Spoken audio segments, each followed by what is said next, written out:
Hello बच्चों। आज की क्लास में हम डिस्कस कर रहे हैं हमारी कक्षा 7 की गणित की वर्कशीट 23।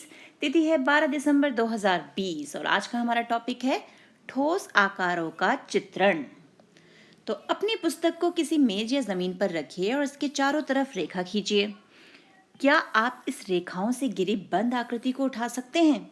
तो अब हम अपनी बुक को मेज या जमीन पर रखें और इस तरह से हमारी आकृति आएगी जो हम उसके चारों ओर लाइन खींचकर बना सकते हैं।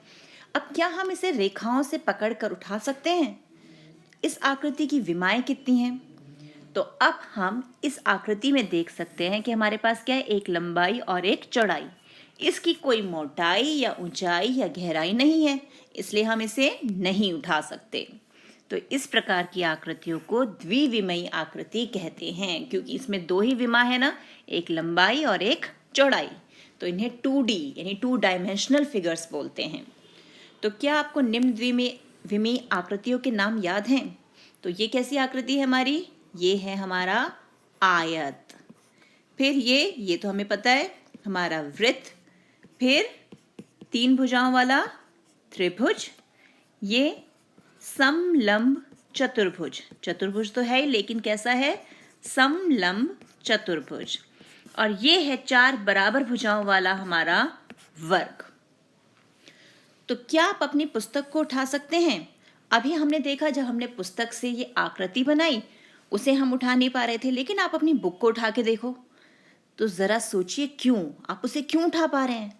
आप कुछ वस्तुओं जैसे अलमारी, ice cream cone, pipe, ball, ludo का पासा आदि को ध्यान में लाइए। आपने देखा होगा कि इन वस्तुओं में लंबाई और चौड़ाई के अतिरिक्त कुछ मोटाई या ऊंचाई या गहराई भी होती है। यानी 2 विमाएं तो हैं ही, लंबाई और चौड़ाई तो है ही पहले से, लेकिन बुक को देखो वो थोड़ी सी ऊंची या मोटी नजर आती है ना। और ऐसे ही हम अपने पाइप को देखें तो उसमें गहराई नजर आएगी हमें। कोन जो होता है आइसक्रीम का कोन, अगर वो गहरा ना हो तो उसमें आइसक्रीम कैसे जाएगी? यानी उसमें भी गहराई होती है। तो यानी यहाँ हमें एक तीसरी विमा और ऐड हो गई। तो इसलिए ऐसी आकृतियों को हम त्रिविमीय यानी 3D 3 डायमेंशनल फिगर्स कहते हैं। तो अब देखिए कौन कौन सी हमारी 3D आकृतियां हैं। तो सबसे पहले तो ये है हमारा जाना पहचाना, क्या नाम है इसका?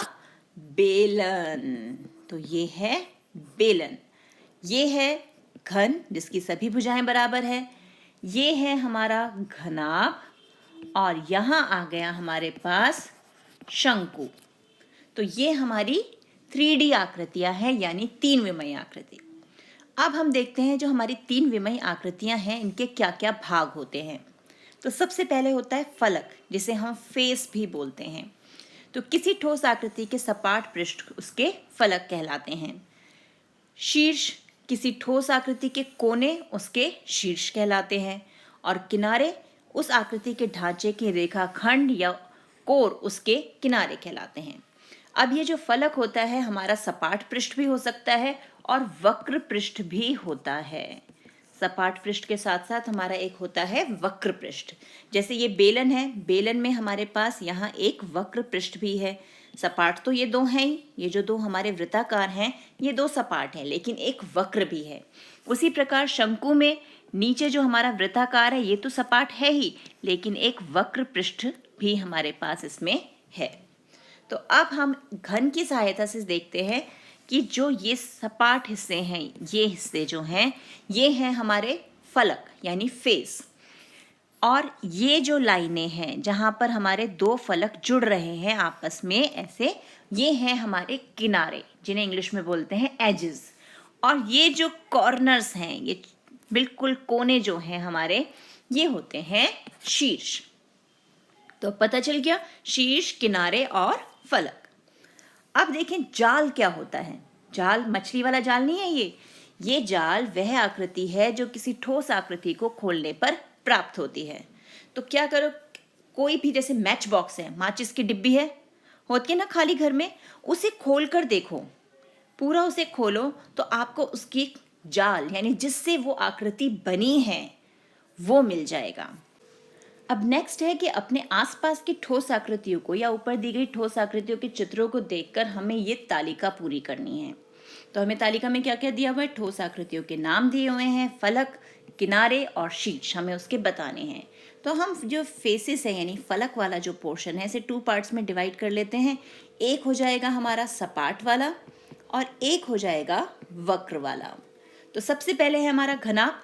तो घनाप का सबसे बेस्ट एग्जाम्पल क्या है, जहां इस समय आप जिस रूम में बैठकर वर्कशीट हल कर रहे हो ना, वो है हमारा घनाप यानी हमारा कमरा।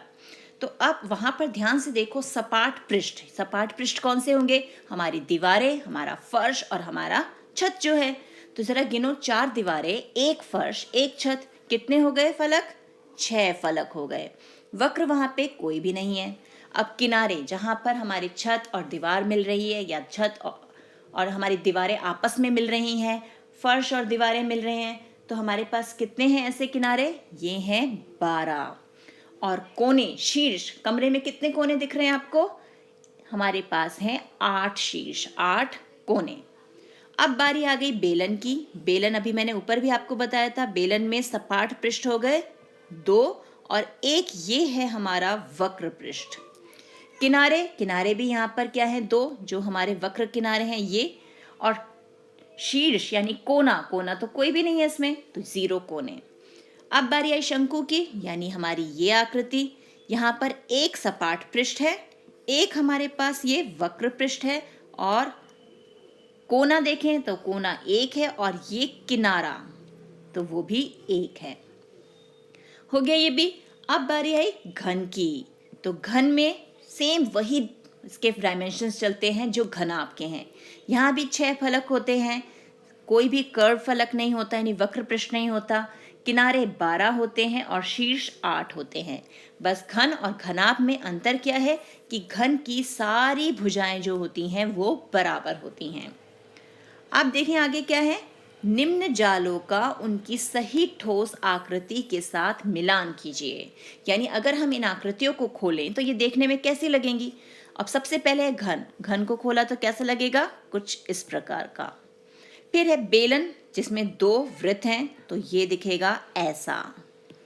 फिर है शंकु, एक वृत्त वाला, ये दिखेगा ऐसा। और लास्ट में है पिरामिड जिसमें एक वर्ग है और कुछ त्रिभुज, यानी वर्ग और 4 त्रिभुज हैं, तो ये दिखेगा ऐसा। तो ये है हमारी आज की वर्कशीट।